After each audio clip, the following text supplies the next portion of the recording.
Este é o Zap Futebol Clube, eu sou Altino Ventura Neto, encerrada a sétima rodada do Campeonato Brasileiro Série A 2020. Vamos aos resultados, classificação e já projetando a próxima rodada.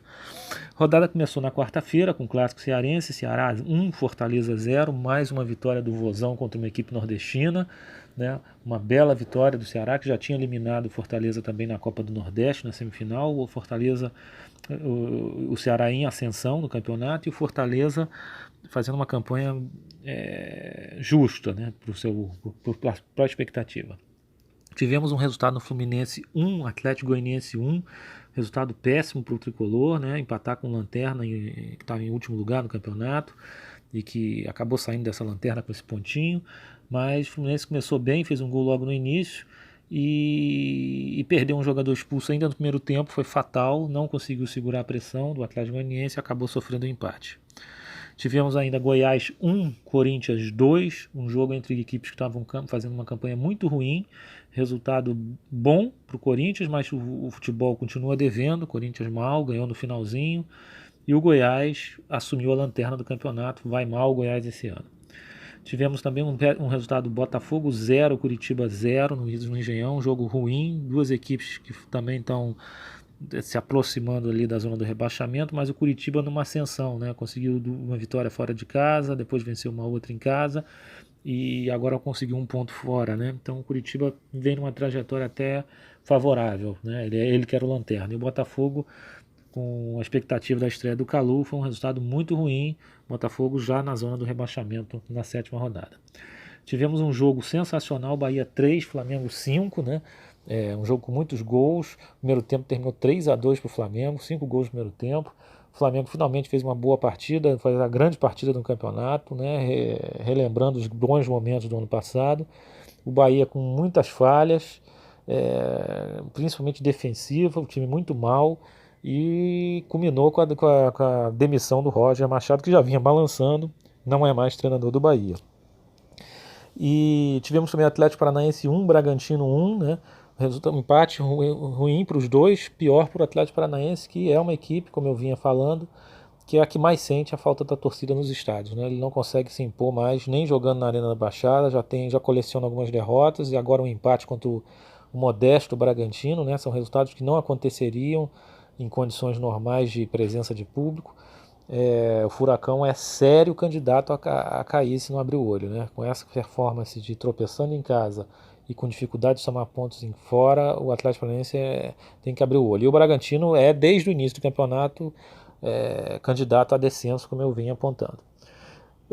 Tivemos também Palmeiras 1, Internacional 1, o jogo do líder, né? O Inter quase ganhava o jogo, estava ganhando, estava na frente, mesmo tendo poupado alguns jogadores. No final do jogo, o Palmeiras arrumou um empate lá, né? Enfim, o Palmeiras continua devendo, a torcida insatisfeita, a pressão grande, muros pichados lá no Parque Antártica. Enfim, a situação do Palmeiras não está boa não.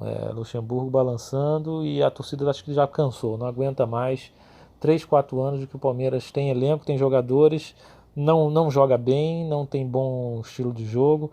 Mesmo quando ganhou campeonatos como foi o Paulista esse ano e o Brasileiro alguns anos atrás, foi jogando de uma forma muito feia, e o torcedor do Palmeiras é um torcedor exigente, né?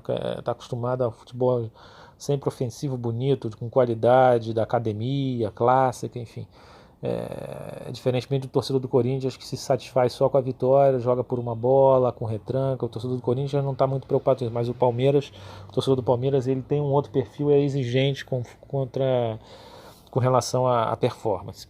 Tivemos também Santos 2, Vasco 2, um jogo bem movimentado na Vila, jogo com algumas polêmicas de VAR, o Vasco com diversos desfalques por conta da Covid, né? E o Santos vinha daquela derrota para o Flamengo com a faca nos dentes, né?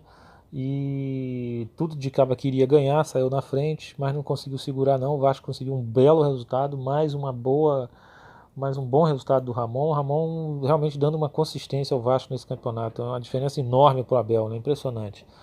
E os dois jogos da quinta-feira, Grêmio 1, Sport 2, uma grande surpresa, o Sport candidatíssimo ao rebaixamento, veio da segunda divisão, crise financeira, um time modesto, conseguiu ir lá e ganhar, mesmo num jogo em que o Grêmio dominou, criou, teve posse de bola, chutou muito mais ao gol do que o Sport, mas o Sport aproveitou uma chance que teve, depois teve um pênalti no segundo tempo, convertido, e aí a situação ficou muito difícil para o Grêmio só conseguiu diminuir já com o PP já no final, não tinha mais tempo para muito mais coisa, o Grêmio mal, muito mal mesmo, e eu não sei como é que o Renato vai fazer, a crise é grande, parece que o Thiago Neves não fica mais lá, né? Enfim, o Grêmio vai em uma certa queda livre no momento em que se aproxima o reinício da Libertadores, é uma situação meio preocupante. E o último jogo da rodada, Galo, Atlético Mineiro, Galo 3, São Paulo 0, um resultado em que foi construído a partir da fragilidade ofensiva do São Paulo. São Paulo teve um início de jogo avassalador, jogando bem, dominando o jogo, criando chances, mas da mesma maneira que cria as chances, perde, né, em profusão. É impressionante como é que os times do Diniz não têm profundidade, não consegue ter boas finalizações. Os times dele, isso já acontecia no passado também, no outro ano com o Fluminense, né? Os times dele ficam tocando a bola, tem domínio de bola, é um domínio certo estéreo, um pouco estéreo, arame liso, né? E mesmo quando as chances se apresentam, como se apresentaram lá no Mineirão, o time não consolida, né? Não tem verticalidade. E aí, a partir daí, o Galo foi ganhando força, ganhando confiança, foi dominando o jogo aos poucos. Depois que abriu o placar, aí o jogo acabou, virou um chocolate. Foi 3, ficou até barato. Se fosse mais, não seria nenhuma surpresa se o Galo tivesse goleado o São Paulo. Enfim, são esses os resultados, essas são as minhas avaliações, né? Vamos à classificação, né? Então o Inter continua na ponta com 16 pontos, o São Paulo com 13 em segundo, o Atlético Mineiro em terceiro com 12, o Vasco com 11 é o G4. Fluminense tem 11, Flamengo também tem 11, isso é o G6 da Libertadores. O Ceará tem 10, Palmeiras 10, Corinthians 8, Fortaleza 8, fechando os 10 primeiros. Depois vem o Santos em 11º com 8, o Bahia caiu para 12º com 8, o Furacão tem 7 em 13º, o Sport deu uma subidinha, deu para 7 pontos, o Curitiba foi para 7, com 15º, e o Grêmio, 16º, também com 7, se aproximando, é o primeiro fora da zona. O Botafogo também com 7, já na zona, aí é o critério de desempate. O Bragantino tem 6 pontos, o Atlético Goianiense 5 e o Goiás 4 pontos, essa é a classificação. Agora vamos para a análise aqui da oitava rodada. A oitava rodada que apresenta Flamengo e Fortaleza no Maracanã. O Flamengo é favorito. Temos um jogo na Arena Corinthians, Corinthians e Botafogo, um jogo com cara de empate. Ceará e Santos, um bom jogo lá no Ceará para confirmar a boa fase do Ceará. O Bragantino e o Palmeiras num jogo meio de crise, os dois times pressionados. No domingo temos São Paulo e Fluminense. São Paulo pressionadíssimo, né? Mesmo estando bem classificado na tábua de classificação, mas tem que vencer o Fluminense. O Inter pegando o Bahia, o Inter líder pega o Bahia em crise, já com técnico novo. O Vasco joga em São Januário com o Atlético Paranaense, com o Furacão, o Vasco favoritíssimo para esse jogo. Em Goiânia, Atlético Goianiense em Grêmio, um jogo também de equipes que estão lá na zona do perigo, o Atlético Goianiense na zona do perigo e o Grêmio muito perto. Temos o Sport Guarani, um jogo de equipes da segunda parte da tabela, lá na Ilha do Retiro, o Sport favorito. E o último jogo da rodada, Curitiba e Galo, é um jogo perigoso para o Galo, já que o Curitiba claramente subiu de produção no campeonato, como eu havia previsto, que não era um candidato a rebaixamento, pelo estudo dos indicadores, enfim.